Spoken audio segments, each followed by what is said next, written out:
깊이 있게 뉴스 속으로 시사인이 만드는 정치 라이브 김은지의 뉴스인 1월 20일 방송 시작합니다. 안녕하세요. 저는 시사인 김은지 기자고요. 첫 번째 코너 바로 들어가겠습니다.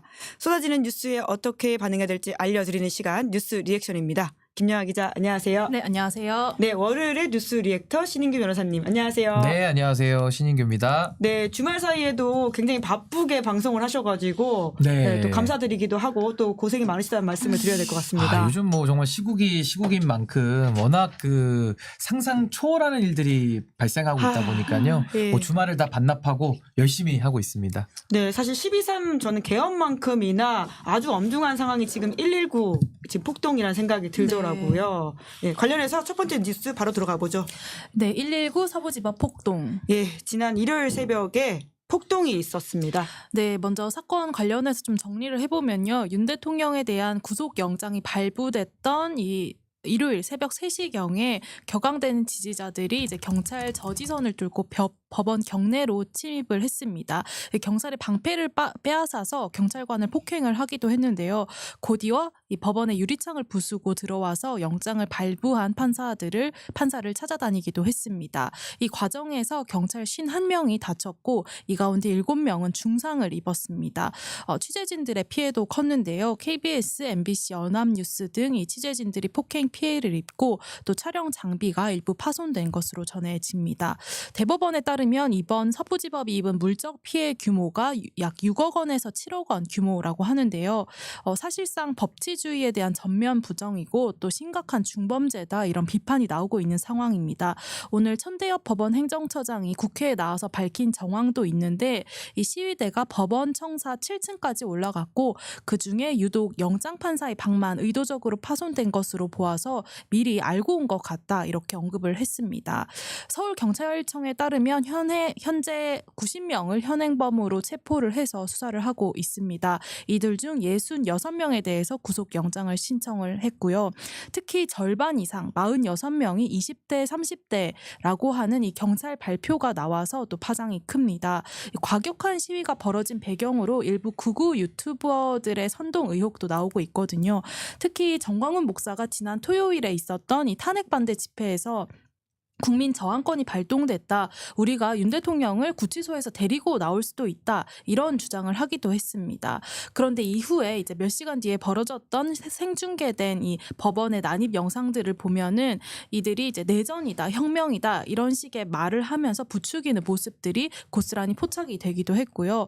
관련해서 경찰은 극우 유튜버들에 대해서도 철저하게 수사를 하겠다고 밝혔습니다. 네, 란테르트님이 보수의 종말 화이팅 이렇게 지금 신인규 변호사님의 저작에 대해서도 언급을 해주고 계시는데요. 보수의 종말 올 듯 오지 않을 듯 올 듯 이런 상황인 것 같은데 지금 이 폭동 가담자에 대해서 어떤 정도의 처벌이 필요하다고 보십니까? 근데 이게 정말 지금까지 대한민국 땅덩어리 안에서 상상할 수 없는 일이 지금 벌어진 거거든요. 그러니까 어제도 천대엽 법원행정처장이 현장을 둘러보고 나서 본인이 법관 생활 30년 하는데 처음 볼 뿐만 아니라 화면으로 본 것보다 10배에서 20배가 더 심각한 지경이다. 지금 그렇게까지 이야기할 정도로 이 폭도들이 사법부라고 하는 서울 서부지방법원에 그것도 심야에 그것도 단체 집단이 흉기를 들고 난입을 해가지고 기물을 다 파손한 거거든요. 거기다가 더 심각한 것은 영장판사가 당직 판사인데 그 당직 판사에 대해 가지고 신체적 위해를 가하기 위한 목적으로 올라가는 게 다 지금 나왔단 말입니다. 그래서 이건 뭐 범죄를 나열하면 끝은 없습니다만은 일단 우선은 특수공무집행 방해나 특수주거 침해 이게 이제 가장 기본적으로 들어가고요. 소유죄라든지 공용물 손괴에 관해서는 공용물 손상죄가 따로 성립이 됩니다. 근데 가장 심각한 것은 이걸 내란죄로 볼 것이냐 해서 폭동이기 때문에 국헌문란의 목적으로 폭동을 일으켰을 때 내란죄 적용이 가능해서 아마 이 부분도 좀 검토가 돼야 될 것 같고요. 만약에 내란이 아니라고 한다면은 폭처법이라고 해서 폭력행위 등 처벌에 관한 법률이 있거든요. 있거든요. 거기 보면 범죄단체 조직제가 있습니다. 그래서 이것은 전광훈 목사를 정점으로 한 나름의 피라미드 조직들을 가지고 집단으로 이루어졌다라고 볼 가능성도 있기 때문에 이건 범죄단체 조직제 내지는 금전의 흐름까지도 이건 좀 더 예. 조사를 좀 해볼 필요가 있다라는 생각이 듭니다. 엄정하게 더욱 샅샅이 수사해야 된다 이 말씀이신 뭐 것 5만 원씩 같은데요. 넣어주고 뭐 이런 얘기들도 나오고 있고 그 정강훈 목사가 지금 뭐 국민 저항권 운운하면서 윤석열 대통령을 구치소에서 끄집어내오자까지 선전을 하고 선동하고 그러니까요. 있거든요. 예. 그러니까 이 부분은 어떠한 개개인들의 일탈로만 단정짓고 수사할 문제는 아니고 뭔가 조직적인 범죄의 가능성까지 다 열어놓고 수사를 엄정하게 해야 될 것입니다. 네, 풀뜯는 고양이님이 국민저항권이라는 말을 저딴 식으로 쓰다니 점점점이라고 말씀해 주시기도 하셨고요. 그리고 코블님께서는 진짜 반국가 세력이다 이렇게 말씀해 주시기도 하셨는데요.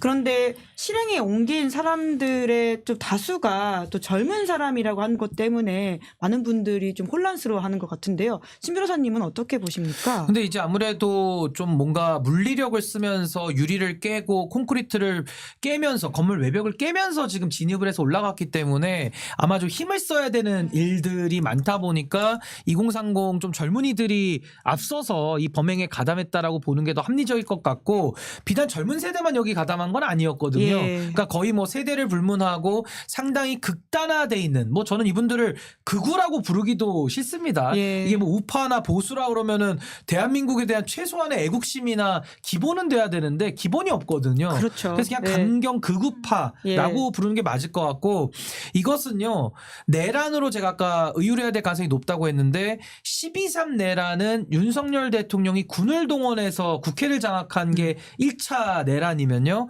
103 내란은 윤석열 대통령이 경호처를 동원해서 사법부의 영장을 막은 2차 내란이고 이번에는 대중 폭도들을 이용해서 서부지법을 공격하는 어떻게 보면 3차 내란으로 볼 수가 있기 때문에 저는 이 부분은 사실 굉장히 이건 무겁게 다뤄줘야 되는 것이고 세대를 불문하고 이거는 무관용 원칙으로 다시는 이 땅에서 이런 폭도들의 난동이 있지 않도록 저는 엄벌해야 된다. 그럼 한 말씀만 더 보태자면 어제의 범죄를 단죄하지 않으면요 내일의 범죄에 용기를 준다라는 말이 있어요. 네. 그러니까 이거는 엄단하지 않을 수가 없다라는 말씀드립니다. 네, 신병두님은 파시스트다 이렇게까지 말씀해 주셨고요. 오늘 나온 한국기자협회 등 언론단체에서는 극우 깡패라고 표현을 하면서 이들에 대한 내란죄로 엄벌하라라고 하는 입장을 내기도 내란죄 했습니다. 아니면 범죄단체 조직죄까지는 저는 반드시 수사가 들어가야 된다고 봅니다. 네, 두 번째 뉴스 가보죠. 네, 시위대에만 책임 물을 수 없다는 궤변. 네, 관련해서 여권 관계자들이 오히려 이걸 부추기고 있다 이런 비판이 있죠. 네, 다들 폭력 사태에는 반대를 한다면서도 경찰이 과잉 대응을 했다라든가 또 폭동이라는 말을 써서는 안 된다라든가 또 이러한 사태를 초래한 근본 원인에는 서부지법이 있다라는 취지의 궤변을 연이어 쏟아내고 있습니다. 우선 국민의힘 지도부에서 나온 발언을 좀 정리해 보면요. 권성동 원내대표는 어제 열린 긴급 비대위에서 폭력의 책임을 시위대에 일방적으로 물을 수 없는 상황이라고 하면서 경찰의 대응을 지적하기도 했습니다. 오늘 권영세 비대위원장은 민주당과 일부 언론이 시민들의 분노한 원인은 살펴보지도 않고 폭도라는 낙인부터 찍었다 이렇게 말을 했는데요. 계속해서 사법부에 대한 불신을 자극하는 메시지가 나오고 있는 상황입니다. 사실 이번 사태를 두고 국민의힘 책임론이 좀 불거져 나오는 이유가 있는데요. 김민전 의원이 몇 주 전에 이제 백골단 기자회견이라고 해서 굉장히 극단적인 지지층과 밀착하는 동안 또 당 지도부가 이를 방치했다 이런 비판이 나오고 있었는데요. 또 윤상현 의원도 이날 발부된 토요일 8시경에 집회를 찾아가서 이 애국시민 여러분들께 감사드립니다. 이런 표현을 쓰기도 했습니다. 관련해서 오늘 국민의힘 신동욱 대변인이 기자들이 당 책임이 없는가 이런 질문을 물었는데 유니언 발언에 대해서는 제가 평가할 부분이 아닌 것 같다. 이런 식으로 이제 애둘러 답을 하기도 했고요. 또 김재원 전 최고위원 같은 경우는 성전에 참전한 아스팔트 십자군이라는 표현을 썼다가 이 폭력 사태를 옹호할 생각은 없다면서 해당 문장을 삭제하는 일도 있었습니다. 네, 임금님계 캔디님이 도둑 맞으면 도둑 맞은 사람이 부주의해서 그런 거라는 논리냐라는 식의 지적을 해주셨는데요. 도통 왜 이런다고 보십니까? 아무래도 이제 권력의 눈이 너무 멀어서 이제 합리적인 판단이 안 되는 상황이고 지금까지도 윤석열 대통령의 내란이 오기까지 뭐 국민의힘의 책임이 없나요? 그동안에 대통령과 한 몸이 돼서 여기까지 온 거고 이 내란 상황 이후에도 얼마나 어이가 없냐면은 내란은 잘못됐다 사과는 합니다. 근데 다만 이러면서 이재명 대표 얘기하고 내란을 정당화하기 시작해요. 그럼 역으로 묻고 싶습니다. 착한 내란 뭐 올바른 선의의 내란이란 개념이 성립합니까? 바꿔서 말하면 착한 살인이라는 게 개념이 성립합니까? 그러니까 이상한 얘기들을 지금 하면서 이 상황도 똑같이 물타기를 지금 하는 건데 폭력에는 반대한다. 그럼 이 상황에 대해서 말을 덧붙일 게 있습니까? 그러니까요. 폭력이 아니라 이건 난동을 부려가지고 법원을 장악하고 국헌을 문란하게 한 상황이거든요. 근데 거기에 대해서 폭력에는 반대하는데 다만 경찰이 잘못했을 것이다. 법원이 잘못했을 것이다. 그럼 뭐 잘못해서 그러면 폭력이 정당화됩니까?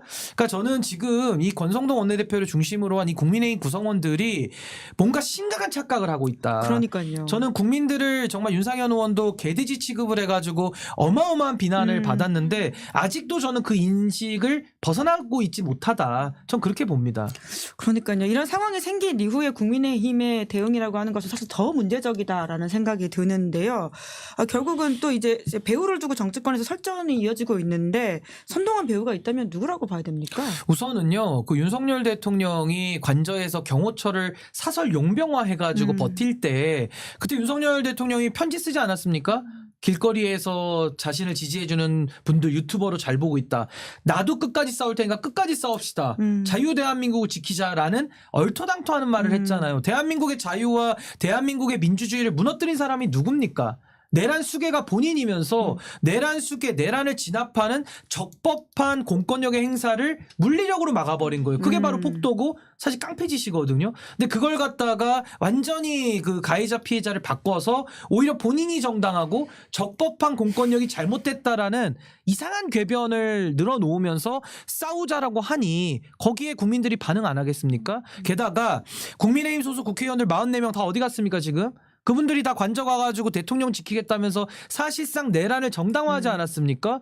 그러다 보니 이 폭도들이 아주 이상한 자신감을 가지고 법원까지도 이렇게 난동을 부리면서 진입하는 이런 사태까지는 왔다고 봐야 되고 마지막으로는 극우 유튜버와 그 유튜브를 활용한 전광훈 목사 일당을 지적하지 않을 수 없습니다. 지금도 저항권 운운하면서 국가 체제를 무너뜨리려고 하고 있거든요. 그렇기 때문에 저는 앞으로는 더 이상의 관용은 없어야 된다. 이제 이 물리력과 이 폭력에 대해서 저는 공권력이 살아있음을 보여주지 않으면 이제는 시민들이 위협을 느끼면서 이 사회생활 하는 것 자체가 이제는 불가능해지기 때문에 전 공권력의 무서움을 저는 확실히 보여줘야 된다. 전 그렇게 생각합니다. 네, 세 번째 뉴스 가보죠.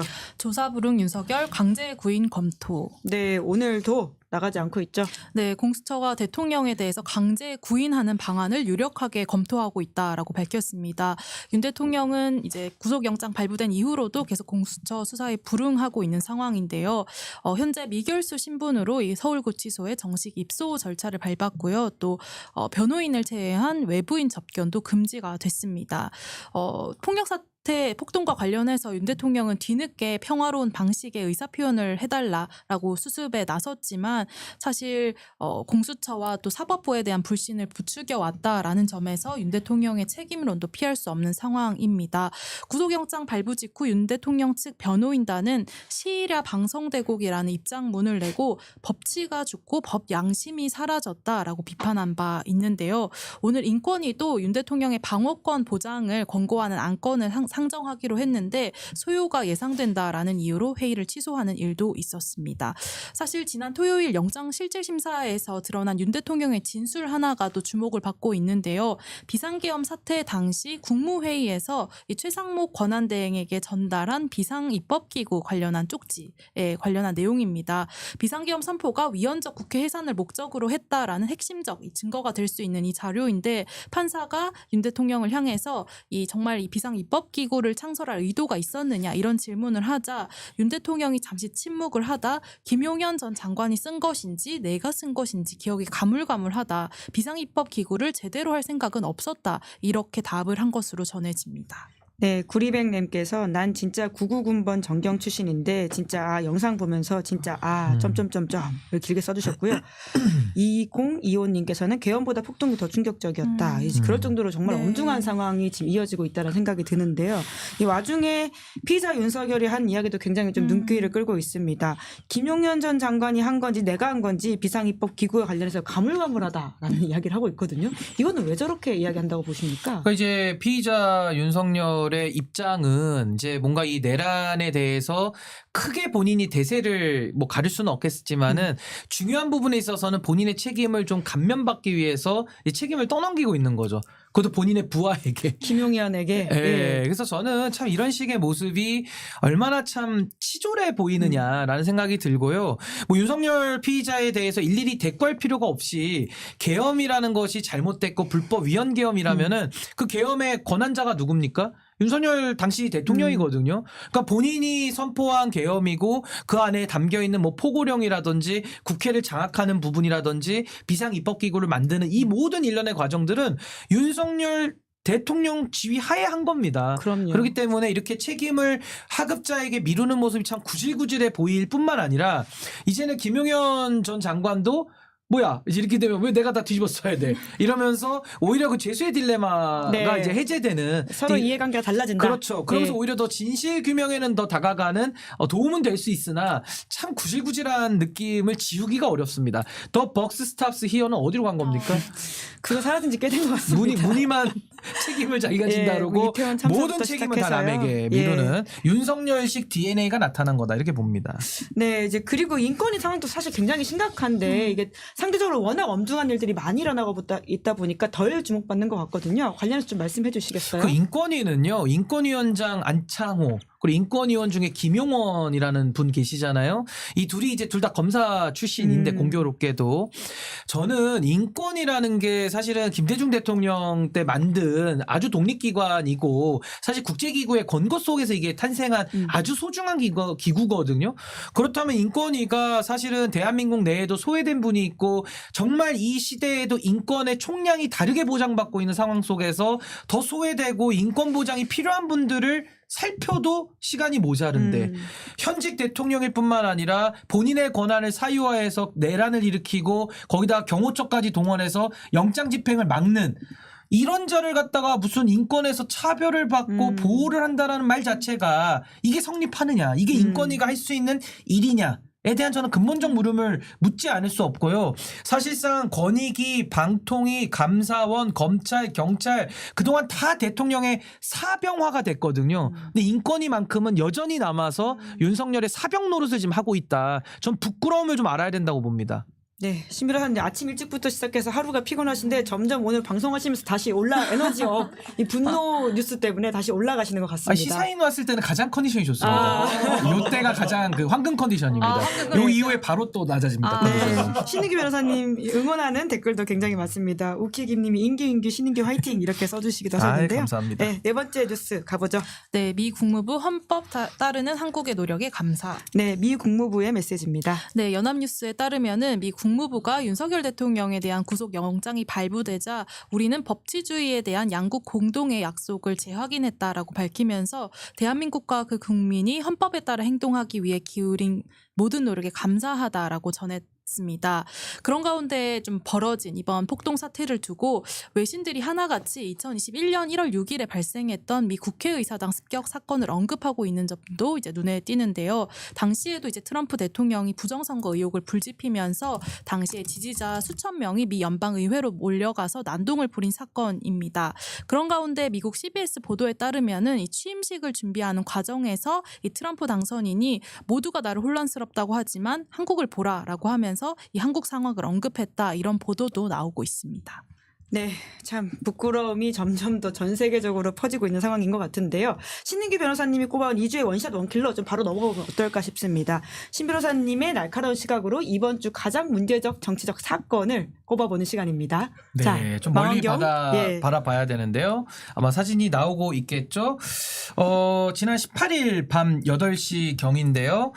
윤상현 의원이 확성기를 가지고 있는 모습입니다. 그러면서 이제 뭐라고 말을 하냐면 국회에서 기자회견하고 30분 전에 이 현장에 왔는데 17명의 젊은이가 담장을 넘다가 유치장에 있다고 해서 관계자와 이야기를 했고 훈방될 것이다. 그러면서 애국 시민에게 감사드린다라고 이야기를 하면서 사실 노정면 의원의 문제 제기가 됐던 게 바로 이 장면입니다. 예. 그렇게 해서 사실상 17명이 훈방 조치된다라는 그 말을 함으로써 더 큰 폭동에 관한 자신감을 불어넣어 준 거 아니냐. 지금 요 맥락이거든요. 예. 근데 전 여기서 가장 거슬리는 게 애국 시민께 감사드린다고 하는데 저분들이 이제 폭도고 제가 아까 3차 내란이라고 하지 않았습니까?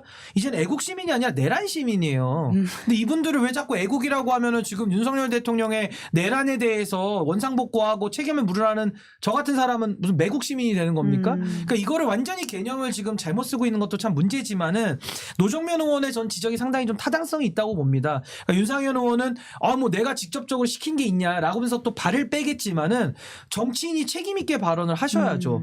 그런 식으로 와가지고 범죄에 대해서 담대함을 심어주고 오히려 더 큰 혼란과 더 큰 폭동으로 이어질 수 있도록 자신감을 불어넣어주는 발언들을 하면서 그 전에는 김민전 의원이 백골단 예. 한다면서 국회까지 소통관 빌려주지 않았습니까? 뒤늦게 철회한다 이런 이야기 했죠. 그러니까 예. 해놓고 철회하는 것이니까요. 그래서 저는 이분들이 사실 맹륜이라고 지금 불리면서 본인들이 향후에 당권을 가질 생각에 뭔가 꿈에 부풀어 있는지는 모르겠으나 이렇게 해가지고 정치를 한다면 정말 대한민국은 극도의 혼란으로 빠질 수밖에 없다. 모든 책임은 정말 윤상현 의원이 다 져야 될 수도 있어요. 네. 전 제발 좀 이제는 정말 많은 사람들이 다치고 어제 경찰들도 다쳤거든요. 제발 좀 자중하시기를 바랍니다. 윤상현 의원 변명이 있죠.